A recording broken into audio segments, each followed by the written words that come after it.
Hoy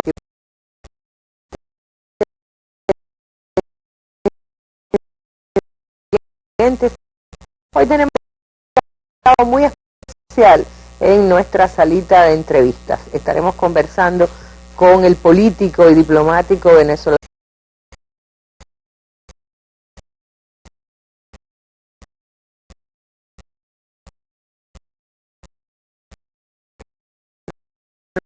Roy Chatterton Matos. Ha sido durante más de 7 años el representante de la República Bolivariana de Venezuela ante la OEA. Ha cumplido aquí en La Habana recientemente, bueno, está cumpliendo su papel como representante también de Venezuela, que es país acompañante de los diálogos de paz. De todo eso estaremos hablando, y también del nuevo contexto latinoamericano hacia el año 2016, particularmente en la República Bolivariana de Venezuela. Si le interesa el tema, acompáñenos.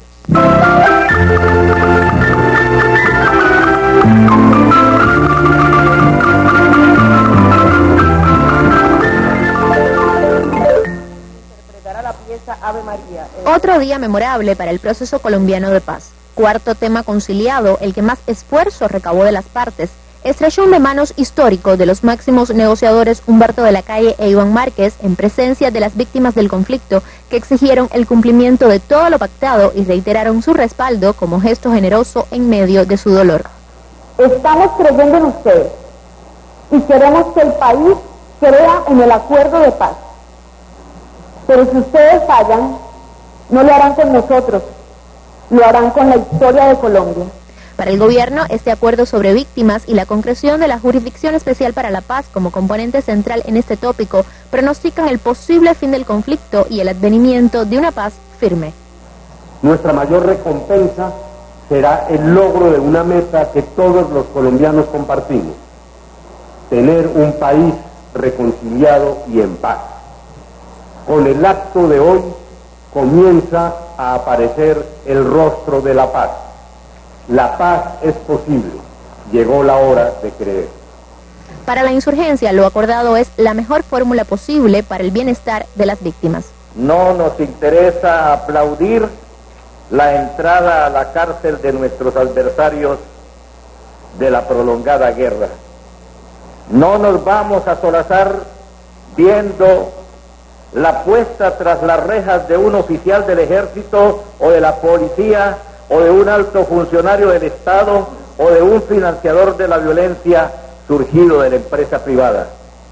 Preferimos trabajar con ellos a partir de acuerdos de convivencia. Verdad, justicia, reparación y no repetición se articulan en un sistema integral consensuado por las partes para que en Colombia ninguna otra persona vuelva a ser victimizada. Gobierno y FARC coinciden en que se ha avanzado como nunca antes. El cese bilateral y definitivo del fuego y las hostilidades está en plena discusión y pretende ser solucionado para enero. El garante cubano Rodolfo Benítez afirmó que lo anunciado constituye un nuevo y trascendental paso en los esfuerzos por alcanzar la paz colombiana, y reiteró que Cuba continuará contribuyendo en todo lo posible al logro de un acuerdo final para la terminación del conflicto. Sin dudas, un día de buenas noticias para Colombia. Anisley Torres, Sistema Informativo de la Televisión Cubana. Bueno, esto ocurrió el pasado 15 de diciembre, pero me permití traerlo para iniciar nuestra charla. Se abusó del término al denominarlo histórico. Es realmente histórico el momento. A usted se le vio allí con una cara que no dice mucho, como ahora mismo. Quizás me puede decir cuánto de histórico, usted que ha sido testigo de tantas cosas históricas, y qué sentimientos había en el acompañante venezolano allí. ¿Cómo no ha de ser histórica la paz en un país que nunca ha conocido la paz en toda su historia republicana? Esto es producto de un gran esfuerzo, con una visión de Estado de una y otra parte.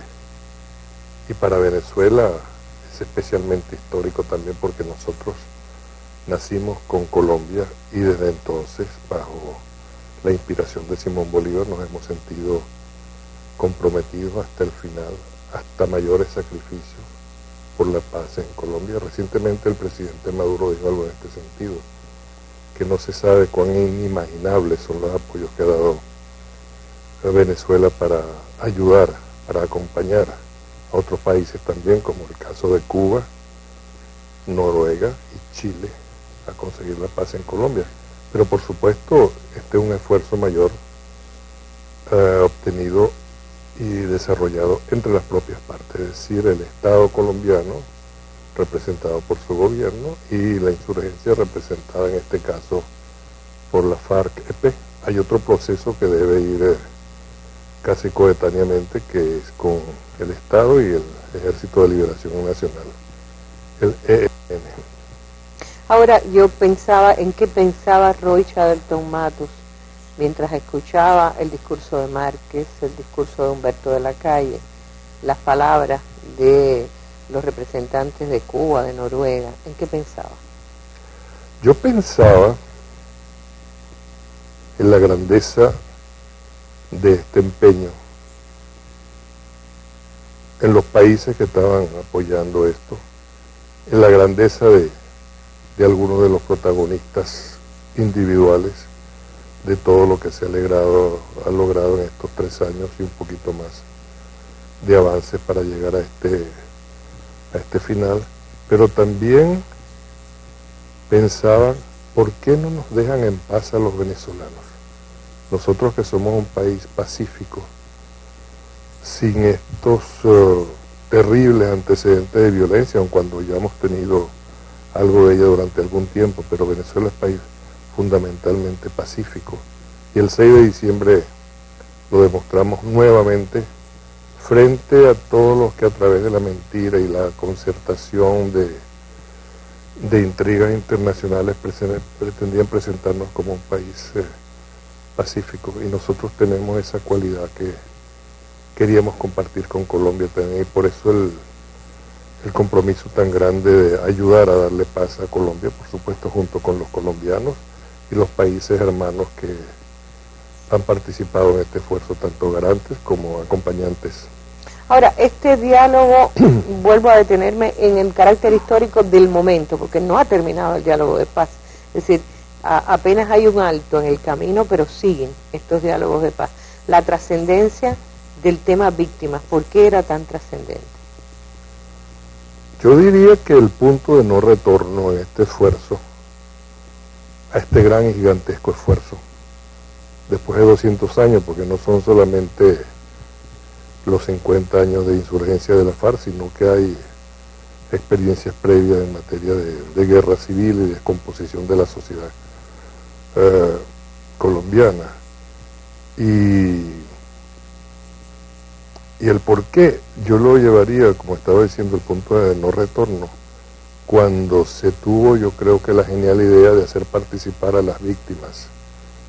Yo lo que recuerdo es este escenario, a partir de las 5 reuniones con las víctimas, dispuestos a lo largo de una fila, del lado izquierdo o derecho, un grupo de víctimas, 6, creo que eran 6, del otro lado otras 6, víctimas del Estado y víctimas de las acciones de la insurgencia también. Al frente los representantes de Naciones Unidas, del clero colombiano, de las academias. De este lado el gobierno o la FARC, y del otro lado el gobierno o la FARC.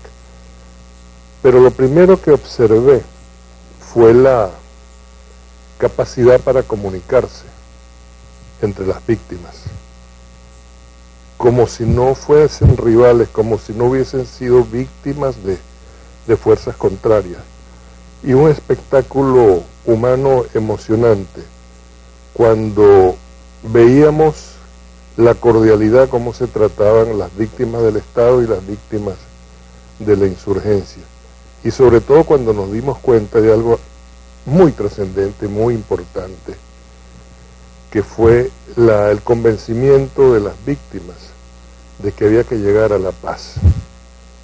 Y en medio de los testimonios horribles del sufrimiento de cada uno de ellos, porque eran individualizados en su sufrimiento, en sus propias historias de horror, encontramos eso, la coincidencia en la búsqueda de la paz, pero algo más importante, porque se puede alcanzar la paz, pero hay algo más difícil de alcanzar en este tipo de procesos, que es el perdón. Y cuando nos dimos cuenta de que había disposición para el perdón entre las víctimas del Estado y la insurgencia, repito, lo que se nos venía a la mente es que tienen que alcanzar la paz. ¿Cómo van a regresar los representantes del gobierno y de la insurgencia a Colombia con las manos vacías, después de que las víctimas les han dado una lección de cuán necesaria es la paz y cuán posible es alcanzarla? De hecho, uno siente que ha habido como una evolución en el discurso de ambas partes, que hay como una puerta abierta a que es posible la reconciliación entre todos los colombianos por la vía política. Así es, yo recuerdo una escena en Oslo, donde las primeras conversaciones comenzaron acá, ultra secretas. Después se hizo la presentación abierta en Oslo, en Noruega, que es uno de los grandes. Y el gobierno de Noruega tomó la iniciativa de ofrecer en una hacienda, una finca cerca de la capital de Noruega, una recepción, una pequeña recepción, con las partes, los representantes de la parte, digamos, 10 y 10 de cada lado, más los acompañantes y los garantes. Y al principio había como una inhibición, como una desconfianza, como si el terreno que los separaban, que eran unos 5 metros, estuviese minado. Y poco a poco se fueron acercando, no solamente esa noche y a lo largo de este proceso.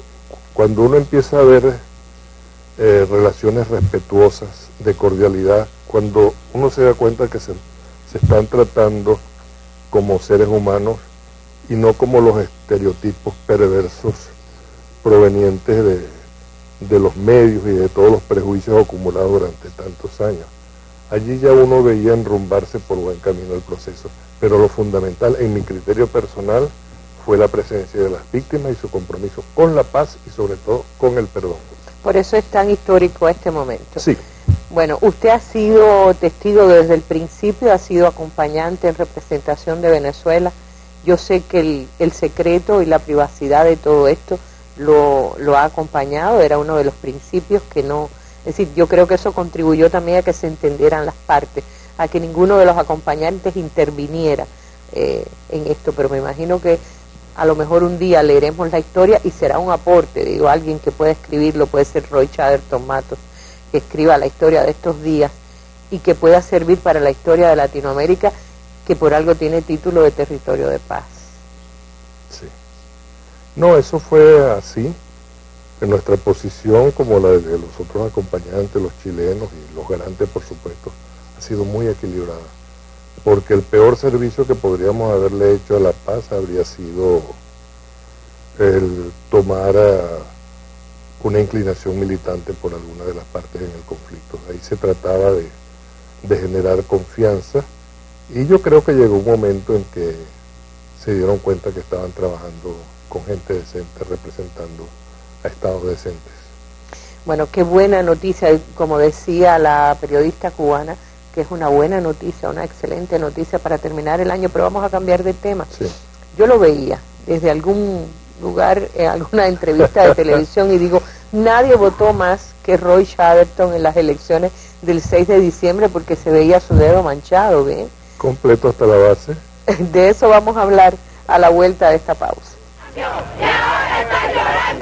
Las calles gritan, son las voces de los chavistas. Seguirán elevándose con mayor fuerza cuando el 5 de enero se instale el Parlamento. ¿La razón? La oposición, que obtuvo mayoría, anunció su hoja de ruta: la modificación de leyes como la del trabajo, un fruto de la revolución. Nosotros tenemos hoy en día seguridad y inamovilidad laboral que la decreta el presidente obrero todos los años. Tenemos prestaciones sociales, tenemos irretroactividad en las prestaciones sociales, tenemos el seguro paro forzoso, tenemos toda la seguridad social establecida y garantizada. Sus pasos seguirán sin cansancio. Se centra en sobrevivientes de una agresión permanente contra Venezuela. La última, la que rodeó las elecciones parlamentarias. Que mientras las fuerzas patriotas, que mientras los chavistas estábamos desperdigados, diseminados por todo el territorio nacional haciendo nuestra campaña electoral, la derecha no estaba haciendo ninguna campaña electoral, sino una campaña de guerra. Nadie duda de la victoria de la oposición, pero el cómo se logró el triunfo con años y años de descrédito hacia el gobierno de Venezuela, sin dejar de reconocer los errores de la revolución, lo analiza el sociólogo argentino Atilio Borón. ¿Hasta qué punto se pueden organizar elecciones libres en las condiciones existentes en Venezuela?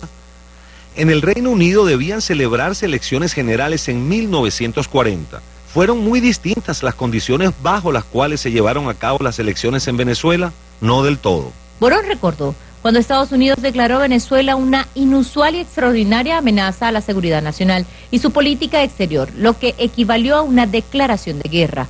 Los actos terroristas del 2014 para derrocar a Nicolás Maduro, los ataques económicos lanzados por el imperio, así como su incesante campaña diplomática y mediática que acabaron por erosionar la lealtad de las bases sociales del chavismo.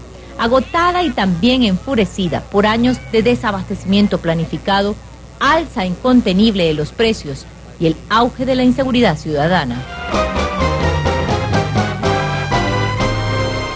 Hablemos ahora del crucial momento que vive su país.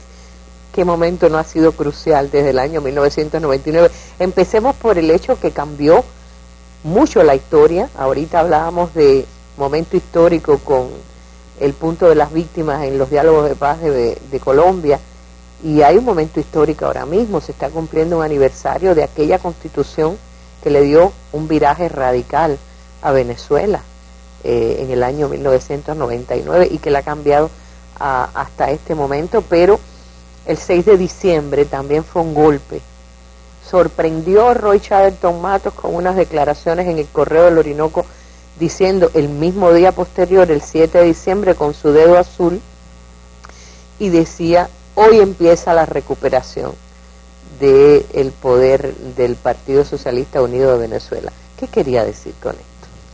Que hay todas las razones para el optimismo, que los errores se pueden enmendar en el camino tan difícil que estamos recorriendo, que si hemos resistido durante 16 años, podemos resistir todavía más y victoriosamente frente a las agresiones provenientes del imperio, de algunos socios del imperio en el plano internacional y de los cómplices locales del imperio, que es el principal factor en juego en la oposición. Yo recuerdo que a mí me daba un poco de risa cuando veía las denuncias de la oposición de ventajismo del gobierno, suponiendo que todo sea verdad y que hayamos tomado ventaja de nuestra posición dentro del poder venezolano. Como diría la presidenta Cristina Kirchner, no es poca cosa tener el apoyo del imperio, de las grandes corporaciones financieras, de la guerra mediática, más los socios gozosos y serviles que el imperio encuentra dentro de los espacios geográficos mundiales, pues no solamente en Latinoamérica. Cuando uno ve Europa, por ejemplo, el caso de España tan militante en contra de la revolución bolivariana, y a pesar de todo eso seguimos adelante, seguimos construyendo. Por lo tanto, hay razones para ser optimistas, y ese optimismo lo tenemos que combinar con coraje, con resiedumbre y con alegría, para no andar apesadumbrados por una victoria temporal y casuística o puntual, como dirían algunos, que en algún momento será superada a base de esfuerzo, a base de rectificación de errores y de ratificación de aciertos. En cualquier caso, algunos analistas han señalado que realmente el partido que más votos sacó fue el Partido Socialista Unido de Venezuela, con 55 curules, porque la MUD no es un partido. De hecho, está por verse cómo va a actuar como unidad dentro de la Asamblea. ¿Cómo lo ve usted a la distancia de lo que puede venir siendo como es una concentración de partidos contra la revolución bolivariana, pero no necesariamente por una unidad interna de ellos? Está por verse, esa es la respuesta. Está por verse, pero aun cuando se mantuviese unida, la fortaleza nuestra se va a ratificar y se va a intensificar en el ejercicio de nuestra participación en los debates internos que se resuelvan dentro de la Asamblea Nacional y en el área local venezolana y también la latinoamericana, que es un espacio geográfico más grande donde necesitamos seguir luchando por la integración latinoamericana, por los ejercicios de los grandes progresos sociales y económicos y repito, rectificando errores y ratificando aciertos. Usted actuó como coordinador de la bancada del Partido Socialista Unido de Venezuela desde el área internacional. Una mirada a cómo acompañó el mundo las elecciones del 6 de diciembre en Venezuela, de qué tendría que quejarse y qué tendría que reconocer. Comenzaría por lo último, reconocer el compromiso en favor de la democracia venezolana, el compromiso sincero, la actitud equilibrada en relación a las fuerzas en disputa o la actitud amistosa en relación con el propio gobierno bolivariano y la revolución bolivariana. Quejarnos de la invasión de intrusos, que no hay que confundirlos con acompañantes ni participantes, que fueron a Venezuela sintiendo el olor a sangre, como fueron miles de periodistas a cubrir una Venezuela donde esperaban encontrar una guerra civil, porque hay la curiosa situación de que se nos está tratando de convertir en un país violento, cuando nosotros somos un país ejemplo de compañeros o creadores o generadores de la paz, más allá de hechos violentos aislados que han ocurrido a lo largo de nuestra historia, pero en general somos un país pacífico y gente solazándose con la posibilidad de ver a Venezuela envuelta en una guerra civil, comenzando por los gobernantes de los Estados Unidos, por el llamado complejo militar industrial. Usted sabe que la guerra es un gran negocio. Primero es el negocio de la destrucción y luego es el negocio de la reconstrucción. Un negocio, hay una palabrita que es graciosa, pingüe. Pingüe negocio. Pingüe negocio. Entonces yo te destruyo y después te reconstruyo. Es lo que han hecho en Afganistán, en Irak, pero no podemos ir en Libia. En Libia la destrozaron, que era un ejemplo de prosperidad y de estabilidad política y de respeto o convivencia étnica en medio y cultural en medio de las diferencias que había dentro de los diversos componentes de la sociedad de Libia, y todo eso lo acabaron a bombazos y lo acabó la OTAN. Y yo creo que esa es la descripción que corresponde a esta situación, intruso. Yo como ciudadano del país me sentí especialmente ofendido porque le dimos la bienvenida a algunos presidentes de derecha. Ahí hay de todo, esos presidentes de derecha son parte del llamado Grupo de Madrid, creado recientemente para ejercer intervenciones en los procesos progresistas especialmente y actuar coordinadamente para esas ofensivas contra los gobiernos progresistas. Y cuando uno se pone a ver uno por uno, se da cuenta de que el 60% de los expresidentes y personalidades mundiales comprometidas en el Grupo de Madrid son asesinos y el 80% son ladrones. Por supuesto, hay gente decente, hay personajes que no insuflaron las llamas de la violación de los derechos humanos o que no robaron, pero la mayoría sí robaron e hicieron pillaje en sus respectivos países. Y de pronto aparece en Venezuela un grupo de expresidentes derechistas. Bueno, no le vamos a reprochar su derechismo, pero hubo un caso en que me sentí ofendido como ciudadano venezolano y también como ciudadano del mundo, como demócrata. La presencia de la expresidenta de Panamá, la señora Moscoso, que con un aire de mosquita muerta porque se ve como una personalidad muy delicada, muy suave, pero esa fue la señora que le hizo el regalo al embajador de los Estados Unidos del responsable de la muerte de 70 y tantos cubanos, norcoreanos y guyaneses, cuando el señor Posada Carriles, junto con unos cómplices venezolanos, le puso una bomba al avión de Cubana de Aviación. Y que haya venido a nuestro país a darnos lecciones de democracia, a preguntar por los derechos humanos en Venezuela, después que ella liberó a un asesino empleado o agente de la CIA, es algo que nos ofende profundamente a los venezolanos de buena voluntad. Gente verdaderamente impresentable, sobre todo cuando los procesos electorales en Venezuela han sido resaltados por verdaderos demócratas como procesos que son los más, posiblemente los mejores del mundo. Así han sido calificados por el propio Carter y su fundación. Para ser preciso, el mejor del mundo. El mejor del mundo. Sí, y creo que no es una exageración latinoamericana cuando lo han dicho. Lo han probado en más de 20 elecciones.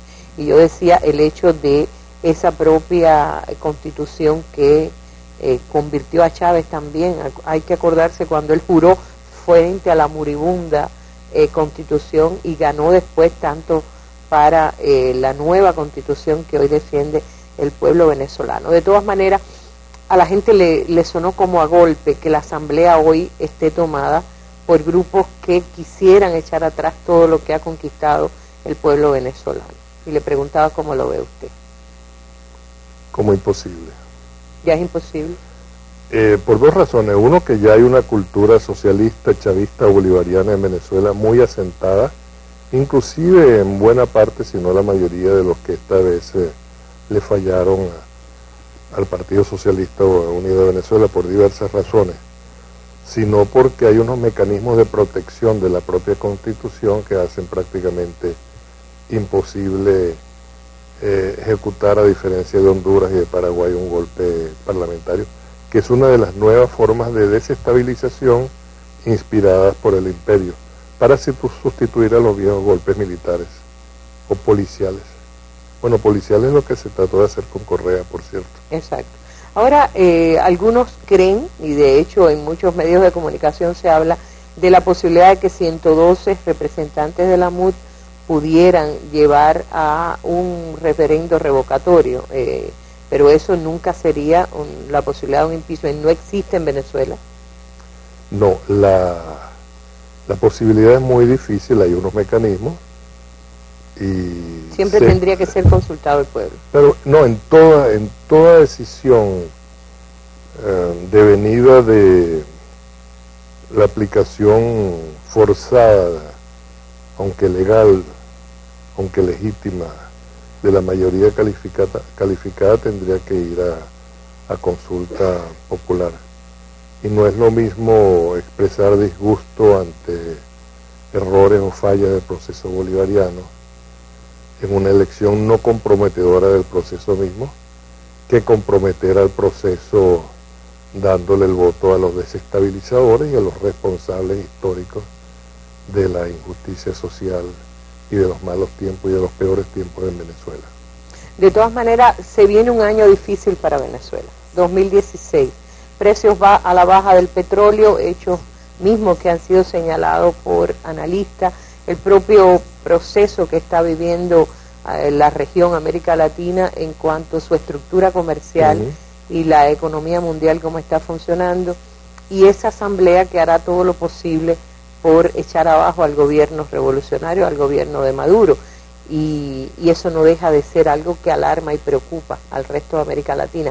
¿Qué significaría para una América Latina que se ha nucleado en torno a Venezuela la pérdida del movimiento del Partido Socialista Unido de Venezuela, del movimiento revolucionario en Venezuela? Por eso es que yo me autocalifico de incurablemente optimista, pero no un optimismo tonto, sentimental, fantasioso, sino un optimismo racional basado sobre la realidad de cada país. Por supuesto que va a ser un año difícil. Va a ser un año difícil para México, para Colombia, para Argentina, para Brasil, por razones distintas, pero donde es el elemento común de la baja de los precios del petróleo en esos países petroleros, pero hay un acumulado de resistencia y de preparación para los tiempos difíciles que nosotros vamos a ir fortaleciendo a lo largo del desarrollo del 16. Lo que pasa con los otros países, quizás con la excepción de Brasil, es que no habrá concertación mundial de la guerra mediática contra ellos porque pasen momentos difíciles, sino que dejarán a su suerte, abandonados a su suerte en materia petrolera, a esos otros productores de petróleo. Y harán énfasis en las dificultades que puede atravesar Venezuela por ese motivo y por otro, pero yo confío en que nos vamos a recuperar. Son 16 años de resistencia, sin contar la campaña electoral que llevó a Chávez al poder en primera instancia. Y hemos sobrevivido y hemos crecido y nos hemos acercado a la justicia social. Ojalá se pudiese hacer una comparación sin la elegancia diplomática de los progresos en unos y otros países. Venezuela, hoy día todo el mundo come, a pesar del desabastecimiento y de todos los problemas. La educación gratuita, la atención médica gratuita, con el invalorable apoyo de Cuba, exportador de legiones y de ejércitos, de maestros, entrenadores deportivos, de médicos, de expertos en diversas materias pacíficas, invasores buenos. Todo eso ha contribuido a acercarnos a la justicia social, y ese compromiso con la justicia social no lo vamos a disminuir. El presidente Maduro lo ha dicho de una manera muy clara: si está el petróleo a cero, vamos a seguir con los planes. La vivienda, esos beneficios que ha alcanzado la población, a pesar de las dificultades, no se dan en otros países que pretenden ser más prósperos o tener economías más rendidoras que la nuestra. Eso no se da en España, que es una dictadura social, donde el suicidio es una de los factores derivados de la política económica y social. O como pasó en Grecia hasta la llegada de Tsipras al poder, que es una suerte de garantía de compromiso de llevar adelante a su país en contra de las medidas más radicales del neoliberalismo, o el caso de Portugal. Pero hay como un fantasma que está recorriendo, pero ya no solamente Europa, sino América Latina. Y cuando uno ve, por ejemplo, en Inglaterra, el Partido Laborista tan cómplice de las peores hazañas, entre comillas, del imperio en contra de países petroleros especialmente, liderado ahora por un hombre de izquierda como es Jeremy Corbyn, uno se dice a sí mismo que hay esperanza, que hay motivo para ser optimista, y que en algún momento todos estos monstruos invasores o destructores de países caen y son sustituidos por personajes empeñados en buscar la justicia social, en democracia y en libertad. Quiere decir que Roy Chatterton Matos es muy optimista respecto a todos los desafíos que tenga Venezuela en el 2016 pueden ser sobrepasados con la fuerza que ha alcanzado en 16 años. Hay una expresión del Libertador que a mí me gusta mucho. En un momento de confusión, en una de tantas batallas, alguno de sus subalternos, atemorizado por el desarrollo de una batalla, dijo: mi general, ¿qué hacemos? Y él respondió: vencer. Vencer es la alternativa. Vamos a hacer una pausa, porque cuando hablaba de personas que trataron de intervenir de la peor manera en el proceso democrático de Venezuela, hay un nombre que no dijo, pero que me interesaría mucho mencionarle, a ver qué piensa, porque también creo que nuestro pueblo y todos los pueblos de América tendrán que hablar siempre, recordar con emociones particulares el paso de Roy Chatterton Matos por la Organización de Estados Americanos, ese Ministerio de Colonias, como se le llamó desde Cuba muchas veces. Pero de eso hablaremos a la vuelta. Vamos a hacer una pausa.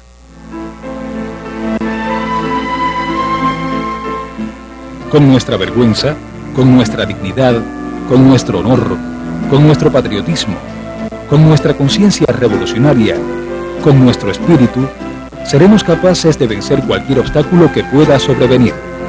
Pero de hecho, ya nuestro pueblo, podemos decirlo con orgullo, está escribiendo una página histórica sin precedente. 23 de diciembre de 1991. Discurso pronunciado en el encuentro de dirigentes sindicales efectuado en la CTC Nacional. Este jueves, en la Mesa Redonda, 55 años haciendo amigos. Estamos orgullosos de estar celebrando 55 años de constituido el Instituto Cubano de Amistad con los Pueblos. El ICAP surge como una idea de nuestro comandante en jefe, Fidel Castro Ruz. Se funda el 30 de diciembre de 1960. Episodios entrañables de la historia del Instituto Cubano de Amistad con los Pueblos, ICAP, en el recuerdo de fundadores cubanos y amigos del mundo. Este jueves 24 de diciembre a las 7 pasado meridiano en la Mesa Redonda, que transmitirán Cuba Visión Internacional y Radio Habana Cuba.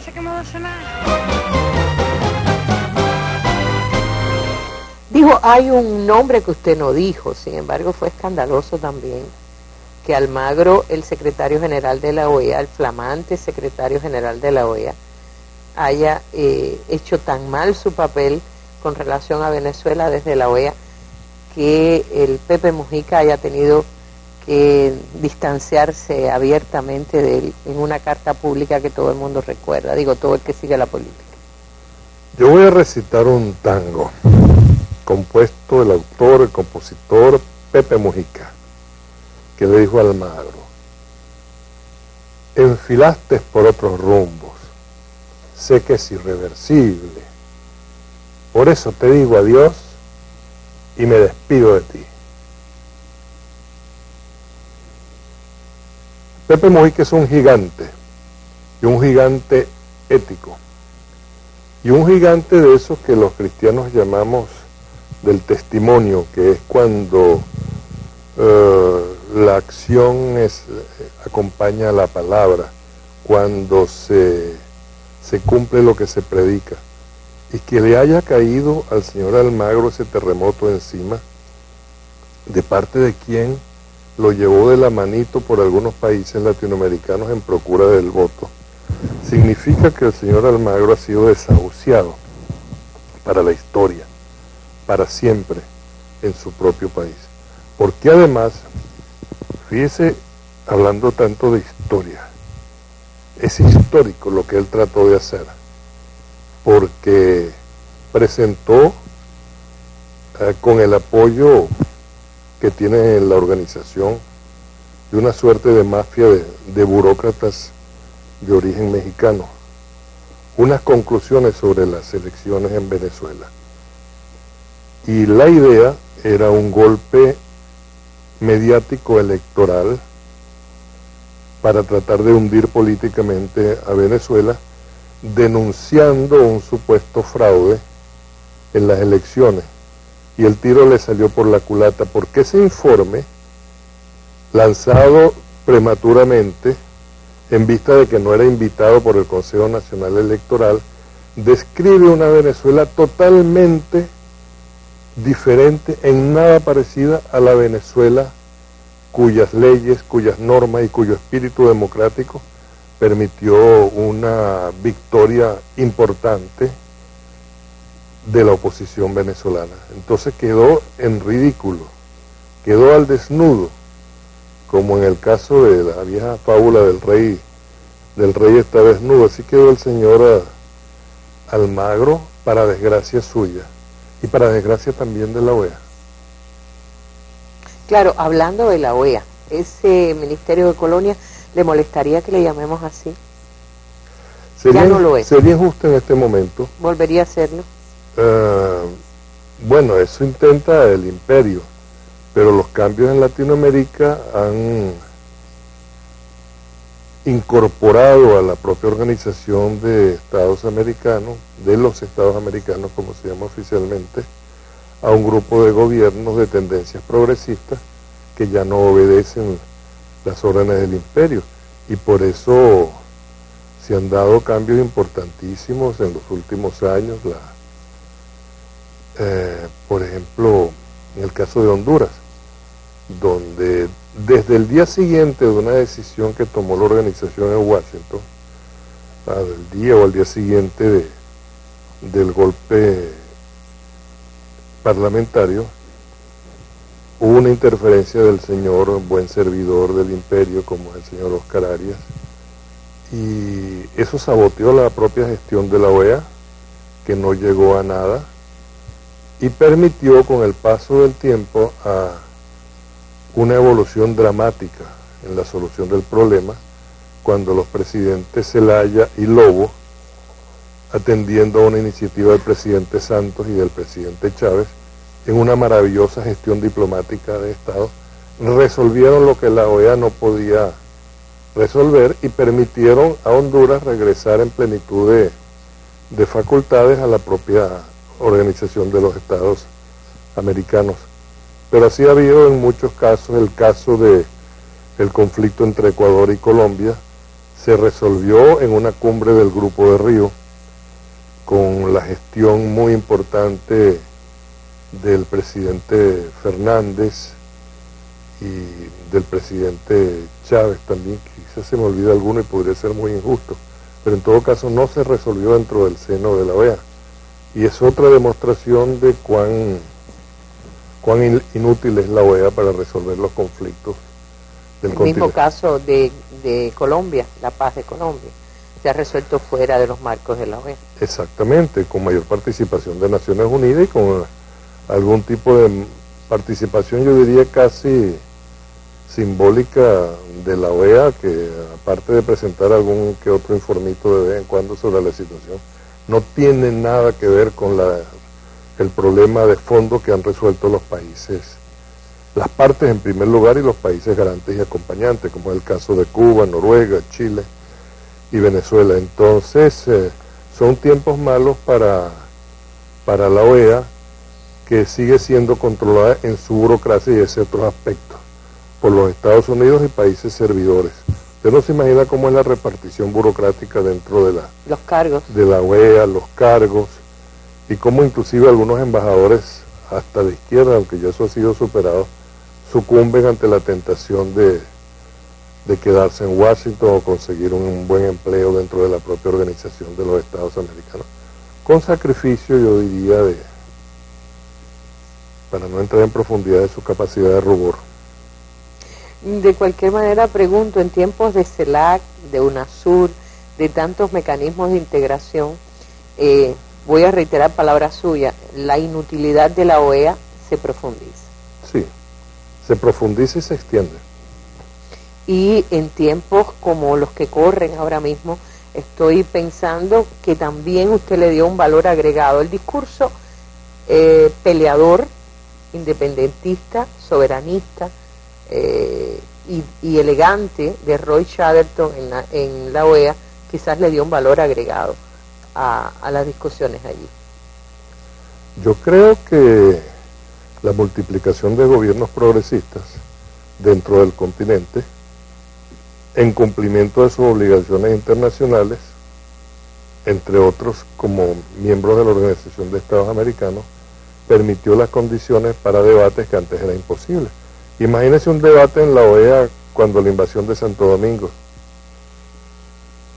donde se creó, ese fue el rol de la OEA, creó una fuerza interamericana de paz, integrada, en estos días me corrigieron, no eran 20.000, sino 40.000 marines, como se le dice ahora. Antes, cuando yo era joven se les llamaba infantes de marina, y dirigido por un general brasileño de opereta de la nueva dictadura de Brasil, que sustituyó el régimen democrático de João Goulart, un presidente progresista que fue defenestrado por la intervención imperial bajo el mismo presidente Lyndon Johnson, Pero también si retrocedemos un poco más, el caso dramático de un noble socialdemócrata, un moderado de izquierda como era Jacobo Arbenz, un militar de izquierda, como han habido muchos y hay en nuestro continente, en una acción que fue cocinada en Caracas durante la 10ª conferencia interamericana, donde John Foster Dulles, que era una suerte de secretario de Estado muy villano, muy perverso, junto a apoyos y junto con el apoyo de algunos países representados en esa 10ª conferencia interamericana. Las conferencias fueron previas a las asambleas generales. Dio lugar a la destrucción de esa democracia sin que la OEA hiciera nada para restituir la constitucionalidad en la desgraciada Guatemala de entonces y de después, porque decenas de miles de muertos vinieron después, blancos e indígenas. De cualquier manera, la gente suele verse en los sitios, en los foros, en la internet o en otros espacios de debate que suelen decir, bueno, no culpen al imperialismo de todo, no le echen la culpa al imperialismo de todas las cosas. Lo hacemos mal y culpamos al imperialismo. Pregunto yo, ¿ha dejado el imperialismo en la actualidad, con el rostro que tiene, con los líderes que tiene, ha dejado de ser el imperialismo intervencionista? ¿Cómo podríamos responder a aquellos que dicen no culpen, no echen al imperialismo todas las culpas? Yo le respondería con una pregunta que a lo mejor no me va a poder responder, porque tomaría tiempo. Dígame en cuántos países están envueltas en aventuras bélicas los Estados Unidos en este momento. Habría que empezar a citar Afganistán, Irak, Siria, Libia, Venezuela a su manera. Entonces, no, el imperialismo existe, el imperialismo está allí, eso no niega que los gobiernos, las sociedades hayan podido cometer errores también que hayan ayudado al imperio a ejercer su fuerza. Y eso pasa y uno tiene que tener capacidad para entender. En Venezuela, por ejemplo, yo no tengo la menor duda de la intervención de los Estados Unidos desde el principio, pero también hemos cometido errores en la conducción del proceso, en la conducta de algunos revolucionarios que realmente no lo han sido, y errores de juicio también en el manejo de ciertos factores que le dan vida a la sociedad. En la parte económica hemos cometido serios errores, pero también ha habido una guerra económica declarada contra Venezuela, para tratar además esa guerra económica de perturbar a los enormes progresos en materia social, que es lo que sostiene la fortaleza, la entidad, la estatura de las instituciones generadas en el proceso bolivariano. Chatterton, la América Latina, que está hoy, como usted decía, que cambió, que cuando menos obligó a cambiar el modo de actuar de esa organización de Estados americanos, que generó territorios de paz, que generó nuevas organizaciones que hoy algunos creen que podrían estar en riesgo habida cuenta del avance de la derecha en espacios que pertenecieron a gobiernos progresistas. Estoy hablando de Argentina, estoy hablando del empuje de la derecha en Brasil contra Dilma Rousseff y en tantos otros espacios. ¿Hasta qué punto lo que ha surgido después de la Venezuela, del chavismo, de las lecciones de Chávez para América Latina, de la integración al modelo latinoamericano y bolivariano, hasta qué punto está soldado contra la arremetida de esa derecha?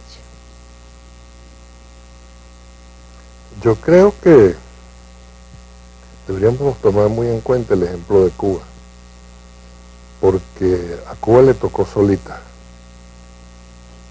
en cambio en el siglo XX, en cambio en el siglo XXI el fenómeno de los gobiernos progresistas se ha extendido por el continente.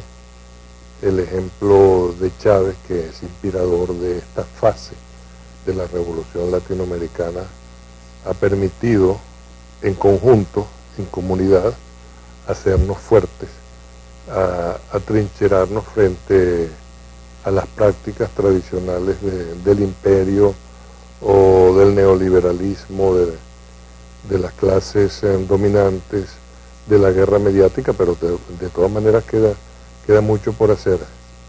Pero cuando uno ve la resistencia de Cuba y de cómo ha ido superando, nadando contra la corriente, yo siempre digo algo que ya me hace fastidioso, y es que cuando uno nada contra la corriente tiene dos opciones: o se ahoga o se fortalece.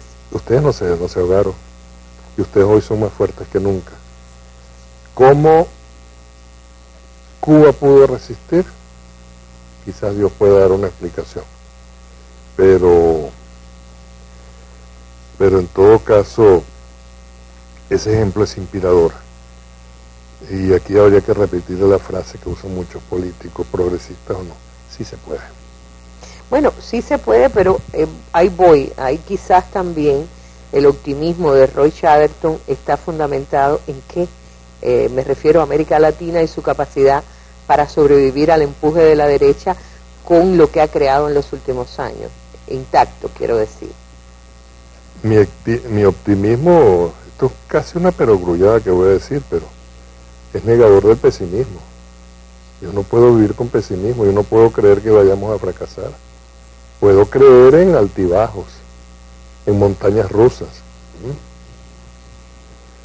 pero al final alcanzaremos la paz de la justicia social, y los pueblos se dan cuenta, y cada día la capacidad de comunicación es mayor, y la educación se está expandiendo por todo el continente. Entonces hay una masa crítica que no existía antes.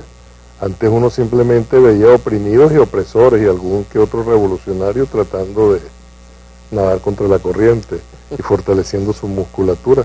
Pero hoy no, hoy los pueblos son más cultos, más leídos, mejor informados y por supuesto mejor formados. Ese caso lo tenemos en Venezuela, un país altamente politizado y además con una fuerza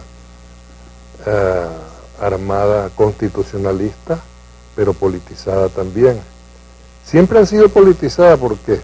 De ahí salió Chávez. Sí, de ahí salió Chávez, pero antes se decía, por ejemplo, usted ve el caso de Chile, no, es que los militares chilenos no son políticos. Claro que eran políticos, pero con la formación ideológica del imperio, la doctrina de la seguridad nacional. Entonces esta es otra forma de politización, pero ese es un soporte muy importante cuando un proceso se desarrolla con el aporte de civiles y militares con iguales responsabilidades en la construcción de una sociedad diferente y progresista.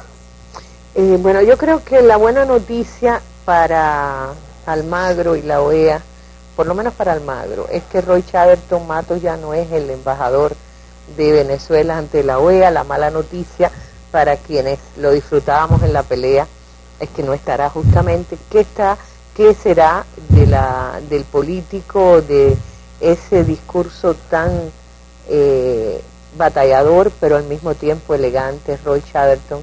¿Dónde lo veremos en los próximos meses, en los próximos años? En primer lugar, tengo un excelente sucesor en la OEA, un guerrero, un batallador, veterano en las durezas de la política, pero también con una gran formación intelectual como es Bernardo Álvarez Herrera, que es uno de los hombres del chavismo, muy vinculado a nuestro embajador acá, Ali Rodríguez Araque. Y en el caso mío yo no tengo la menor idea. ¿Por lo pronto va a seguir? No, acabo de terminar unas funciones políticas partidistas específicas que me asignaron, y hoy no tengo la menor idea, y no estoy generando ideas, y yo creo mucho, no en el destino, pero creo en esa energía positiva que podríamos llamar a Dios, que se ocupa de protegerlo a uno, de acompañarlo en algunas circunstancias. Yo creo que ya aparecerá por allí alguna trinchera. Quiero preguntar eso justamente, ¿qué le gustaría? ¿Prefiere la trinchera o el sillón? No, yo prefiero la trinchera y prefiero las batallas en la guerra mediática. Creo que es muy importante, porque allí es donde se destruye a los pueblos, como trataron de hacer en el caso de Venezuela, para hacerlos sentir miserables, como en el caso de Colombia, por ejemplo, todas las cadenas y prácticamente todos los medios, día tras día, sin excepción, con elecciones o sin elecciones, envenenando la opinión pública colombiana en contra de nuestro país, generando desprecio hacia nosotros, mientras nosotros nos comprometemos en el esfuerzo de paz que afortunadamente y con el heroísmo de los propios colombianos y la inteligencia de los colombianos se va a lograr. Así que, pero la guerra mediática es algo que me atrae, porque son los primeros generadores de violencia en representación, por supuesto, de los grandes intereses militares, corporativos, etcétera, etcétera. Y estoy recordando un libro porque yo empecé a ocuparme del tema mediático cuando era un jovencito y cuando vi que mi partido de entonces, el Demócrata Cristiano, junto con el otro partido en Venezuela, incluían en puestos salidores a dueños de diarios, a periodistas de renombre, editores, etcétera, etcétera, a cambio de apoyo para las elecciones. Y leí mucha literatura francesa sobre los temas mediáticos. Y recuerdo uno de un pensador francés llamado Joseph Folliet, que escribió un libro con un título horrible, pero que refleja la realidad actual de la guerra mediática: atiborre y desatiborre de cráneos. Bueno, pues a usted, si de verdad le gusta la guerra mediática y en este lado de la trinchera, como se ha visto, le espera muchísimo trabajo, así que no creo que esté en función de buscar el sillón, sino la trinchera. Gracias, siempre gracias por acompañarnos, por echarnos luz. Me gusta decir a mí, cuando hay espacios oscuros o espacios que la gente no ve muy bien, hay siempre alguien que ve más lejos y que nos ayuda y nos ilumina a ver un poco las cosas más claras. Gracias también por el papel que ha cumplido en representación de Venezuela por la paz de Colombia, que es la paz que desea toda América Latina. Dios mediante. Y felicidades en el nuevo año.